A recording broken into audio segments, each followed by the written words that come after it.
Welcome back to another episode of Universal Misunderstanding. Today we will be taking a look at 21 questions that all flat earthers get.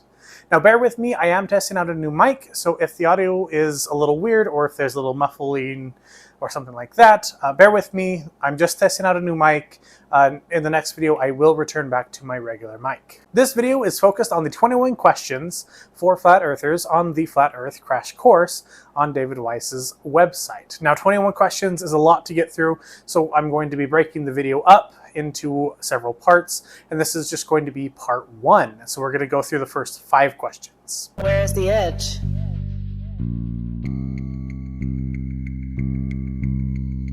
Who's to say that there is an edge, and why assume there is one? Is it because when we are introduced to the idea of a flat earth, it's always depicted like this?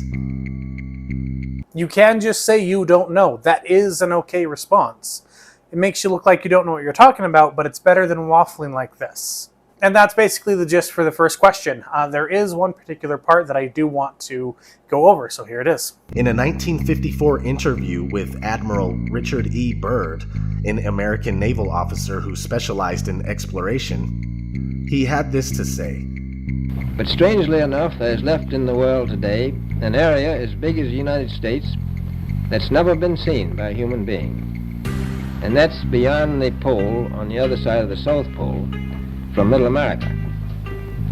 And I think it's quite astonishing that there should be an area as big as that unexplored. Implying that's a really abrupt cutoff, so let's look and see what Admiral Byrd was about to say that the flat earthers don't want you to hear. There's left in the world today an area as big as the United States that's never been seen by a human being. And that's beyond the pole, on the other side of the South Pole, from Middle America. And I think it's quite astonishing that there should be an area as big as that unexplored. That's a tremendous So challenge. there's a lot of adventure left down at the bottom of the world. Well, Admiral, do you? And there you have it. Admiral Byrd was talking about Antarctica itself, saying that it is the size of the United States and it has yet to be explored. Now, flat earthers will try and spin this as he's talking about more area beyond the Antarctica, but he is very clearly saying that this is an area on the bottom of the globe the size of America. And if you look at the sizing of America, America is 3.8 million miles squared and Antarctica is 5.2 million miles squared.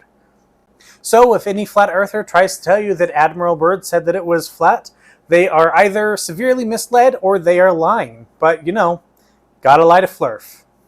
Where does the sun go if the earth is flat? Well, the sun neither rises nor sets, but travels in a clockwise circuit from east to west, and only appears to rise and set due to perspective. The sun disappears at the vanishing point of human perspective on the horizon where the ground meets the sky, and since the sun is not 93 million miles away, I repeat, not 93 million miles away, but much closer and smaller, the light emanating from the sun only illuminates about half of the flat plane at once as it makes its daily journey. While this may be a plausible explanation as to why the sun sets on a flat Earth, there is one major problem. As the sun sets, its angular size does not change. It may appear to change because we're seeing the big aura from the sun, and as it goes down, more of that is blocked off, making the sun itself look smaller. But if you were to look at a video of the sun setting with the proper lenses to block out a lot of the light, you can see that the angular size of the sun does not change as it moves away from you. Here we have a video showing just that.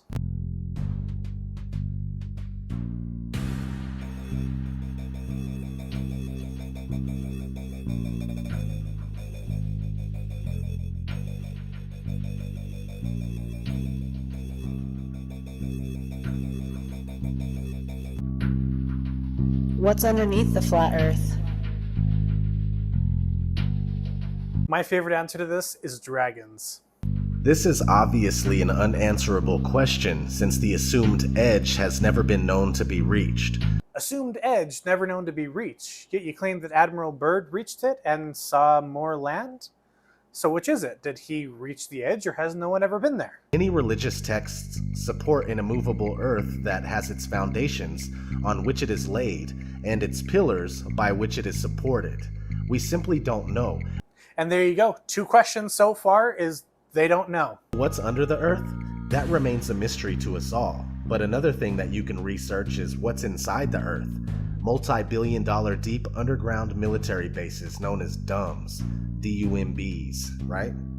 What he's showing here is a secret underground base called the Hive from Resident Evil, the first movie, which was a movie about zombies. What about ships and boats disappearing over the horizon? This is also due to human perspective. They don't go over the horizon, they go into the horizon, moving beyond the limit of our vision and past the vanishing point.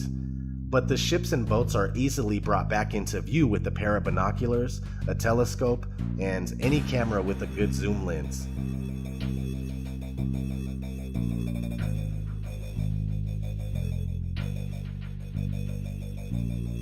Anytime a flat earther shows you boats not going over a horizon but being zoomed back into perspective, will always show you a boat like right on the horizon or right before it goes to the horizon with a little bit of water behind it, but they will never ever show you a boat that has disappeared below the horizon a little bit with a lot of its hull missing. That is because this shows that the Earth is round. Here is a picture of Salt Lake City, Utah over the Great Salt Lake. You can see that those buildings are behind the water, but as you raise an elevation, you can see those buildings because you've raised your height, being able to see around the curve. This is something that the flat earthers just cannot explain. A great question to ask yourself is why can't we see noticeable curvature from 120,000 feet up? But many people claim that the supposed curvature can be seen from the ground by watching boats. The lowest altitude that you can see the Earth's curvature from is 35,000 feet, and that is the bare minimum that you have to be at and is hard to see even at that height. It is much easier at like 65,000 feet and above. Now the problem with this picture here is we have no way of verifying what this is a picture of, how high it is, and whether or not it's distorted.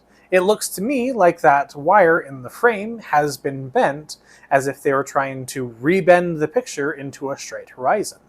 Problem is, there is just no reference to what this picture is. As for people claiming to see the curvature by boats going over the horizon, there is a difference between seeing the actual curvature and seeing the effects of the curvature.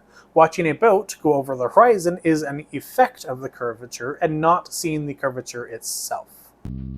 And what about all of the pictures of the Earth? They are all clearly computer-generated images. Well, seeing how that first picture of the Earth is taken in 1975, I don't think that that was a computer-generated picture. The 1972 blue marble is one of many shots taken by the Apollo 17 astronauts on their way to and from the moon. If you look these up, you can find several different shots of the Earth from space. And there have been lots of different pictures of the Earth from space since then. They claim this picture from Apollo 17 in 1972 is real, and they also claim that the 2015 epic Earth picture is real. But NASA employee Robert Simon gave us a glimpse of how they do it when he shared his experience of creating the Blue Marble 2.0 in 2002. He is now called Mr. Blue Marble. He was interviewed and on record stating, "The last time anyone took a photograph from above low Earth orbit that showed an entire hemisphere, one side of the globe, was in 1972 during Apollo 17. NASA's Earth Observing System, EOS, satellites were designed to give a checkup of Earth's health. By 2002, we finally had enough data to make a snapshot of the entire Earth, so we did." Interesting that they're using a quote by the guy that made the 2002 shot to say why the 1972 and the 2015 shots are not real. And yes, he absolutely did doctor the photo of the Earth. At the time, they were using a satellite that would circle the Earth, taking pictures as it circled, and then they would composite all of those together to make kind of a three-dimensional image of the Earth. It's kind of like if you were to take a 365 panoramic shot, your phone stitches all of those together to make one continuous shot. That does not make the item that you're taking a picture of any less real. It is photoshopped, but it's has to be. It is photoshopped, but it's has to be. It is photoshopped, but it's has to be. It is photoshopped, but it's has to be. My favorite of them playing that it is Photoshop, but it has to be over and over, is that the last one they show a picture of the flat Earth, and they have zero photos of that, not even Photoshop ones that they claim is real. So it has to be. And that's it for part 1 of 21 questions for flat earthers. I will try and get these out as fast as I can. This was kind of a big video to take a chunk out of. A lot of the videos on this crash course are a little bit longer, so I'm going to try and see what I can do with those. A lot of it is repeat information, so I may just end up going through them and doing short little videos on each one, so we can send out the proof to David Weiss and collect our Bitcoins. If you liked today's video, go ahead and leave a like below. If you're not subscribed to the channel, go ahead and subscribe. I get these videos out as much as I can. And if there's anything that you think that I said wrong or that you want to correct me on, go ahead and leave it in the comments below.